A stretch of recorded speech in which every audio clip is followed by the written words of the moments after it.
फुटबॉलमध्ये काही managers team build करतात, पण काही मॅनेजर्स नरेटिव्ह बिल्ड करतात. जोसे मरिनो या दोन्ही गोष्टींमध्ये मास्टर आहे. त्याचं करिअर ट्रॉफीजपेक्षा जास्त हेडलाईन्स, टॅक्टिक्सपेक्षा जास्त माइंड गेम्स आणि विजयपेक्षा जास्त स्टोरीजने डिफाईन झाला आहे. आणि या सगळ्या स्टोरीजमध्ये एक क्लब असा आहे ज्याच्यासोबत मरिनोचं नातं नेहमी कॉम्प्लिकेटेड राहिलं. तो क्लब म्हणजे रिअल मॅड्रिड. काही वेळेस अपोनेंट म्हणून, काही वेळेस इन्सायडर म्हणून, तर काही वेळेस सायकोलॉजिकल चॅलेंजर म्हणून. आज आपण अनपॅक करणार आहोत जोसे मरिनोचा रेकॉर्ड वर्सेस रिअल मॅड्रिड, जो फक्त नंबर्स नाही तर फुटबॉल पॉलिटिक्स, प्रेशर आणि पॉवर डायनेमिक्स सांगतो. पण त्याआधी आमच्या चॅनलला सबस्क्राईब करायला विसरू नका.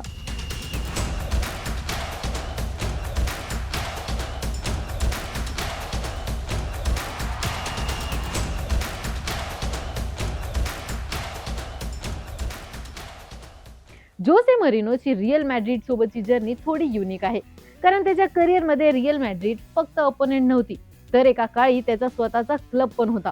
पण इंटरेस्टिंग गोष्ट ही आहे की रिअल मॅड्रिड सोबत त्याचा संबंध फक्त डगआउट मध्ये नाही, तर डगआउटच्या बाहेर पण हेडलाईन बनत गेली. मोरिनो जेव्हा Chelsea, Inter Milan, Manchester United आणि आता एएस रोमाचे कोच होते, तेव्हा रिअल मॅड्रिड नेहमी एक मॅसिव्ह बेंचमार्कच म्हणून समोर आले. मोरिनोला रिअल मॅड्रिड यांच्यातील संघर्षामध्ये सगळ्यात जास्त आठवला जातो ते इंटर मिलानचा 2010चा चॅम्पियनशिप लीग सेमीफायनल. तो मोमेंट फुटबॉल हिस्ट्री मधला आयकॉनिक मोमेंट आहे. पहिल्या लेग सॅन सिरोवर इंटरने रिअल मॅड्रिडला डॉमिनेट केलं आणि सेकंड लेग बर्नबेऊवर इंटरने डिफेन्सिव्ह मास्टर दाखवला. इटो, मिलिटो, स्नायडर यांच्या टीम वर्कने मरिनोने रिअल मॅड्रिडला बाहेर केलं आणि नंतर चॅम्पियनशिप ट्रॉफी जिंकली. हाच तो मोमेंट होता जिथे मरिनोने स्वतःला बिग गेम मॅनेजर म्हणून परमनंटली स्टॅम्प केलं. या सक्सेस नंतर आयरॉनिक ट्विस्ट आला. रिअल मॅड्रिडने मोरिनोला आपला हेड कोच म्हणून अपॉइंट केलं. 2010 ते 2013 या काळात मरिनोने रिअल मॅड्रिडला एक नवीन आयडेंटिटी दिली.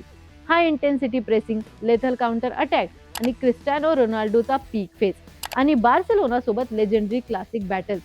मरिनोचा Real Madrid era trophy wise successful होता, पण कॉन्ट्रोवर्सी, ड्रेसिंग रूम इश्यू आणि प्रेशर यांच्यामुळे तो फेज इमोशनली टर्बुलंट पण होता. पण इंटरेस्टिंग पार्ट, मरिनोचा रेकॉर्ड वर्सेस रिअल मॅड्रिड तेव्हा स्टार्ट होतो जेव्हा तो रिअल मॅड्रिड सोडून पुन्हा अपोनेंट बनतो. चेल्सियामध्ये असताना, मँचेस्टर युनायटेडमध्ये असताना आणि आता एएस रोमा सोबत रिअल मॅड्रिड नेहमी त्यांच्या समोर एक टफ चॅलेंज म्हणून राहिलं. मरिनोचा अप्रोच नेहमी प्रॅक्टिकल आणि रिझल्ट ओरिएंटेड राहिला. पॉझिटिव्ह सोडून स्ट्रक्चर आणि कंट्रोल आणि मोमेंटवर भर त्याने दिला. मँचेस्टर युनायटेडचे मॅनेजर असताना मोरिनोने रिअल मॅड्रिड विरुद्ध युरोपियन कॉम्पिटिशनमध्ये लिमिटेड चान्सेस मिळवले. पण जेव्हा हा सामना झाला तेव्हा नरेटिव्ह नेहमी मरिनो सेंट्रिक राहिलं. मीडिया नेहमी विचारत होती, can merino overthink real Madrid again? आणि जरी रिझल्ट मिक्स राहिले, पण मरिनोने नेहमी रिअल मॅड्रिडला अनकम्फर्टेबल करून सोडलं. एएस रोमाचा कोच झाल्यानंतर पण मरिनोचा रिअल मॅड्रिड सोबत डिरेक्ट युरोपियन क्लॅश झाला नाही, पण इंटरव्ह्यूजमध्ये, प्रेस कॉन्फरन्समध्ये आणि टॅक्टिकल कंपॅरिझन्समध्ये रिअल मॅड्रिड नेहमी रेफरन्स पॉइंट होते. मरिनोने खूप वेळा इनडायरेक्टली हे दाखवलं की रिअल मॅड्रिड सारख्या क्लब सोबत खेळायला फक्त टॅलेंट नाही, तर मेंटॅलिटी लागते आणि ती मेंटॅलिटी ते स्वतः घडवतात. ओव्हरऑल बघितलं तर जोसे मरिनोचा record versus Real Madrid perfect नाही, पण त्याचा इम्पॅक्ट नंबरपेक्षा मोठा आहे. त्याने रिअल मॅड्रिडला हरवलं आहे, त्याच्या डॉमिनन्सला चॅलेंज केला आहे आणि एकदा त्याच्या ड्रेसिंग रूम मध्ये लीडरशिप पण केली आहे. आज रिअल मॅड्रिड नव्या जनरेशन सोबत, नव्या मॅनेजर सोबत पुढे जात आहे, पण मरिनोचा शॅडो अजूनही त्यांच्या हिस्ट्रीवर आहे. जेव्हा पण रिअल मॅड्रिड आणि मरिनो हे दोन नाव एका वाक्यात येतात, तेव्हा फुटबॉल फॅन्सला टॅक्टिक्स, ड्रामा आणि हाय स्टेक फुटबॉल आठवतं.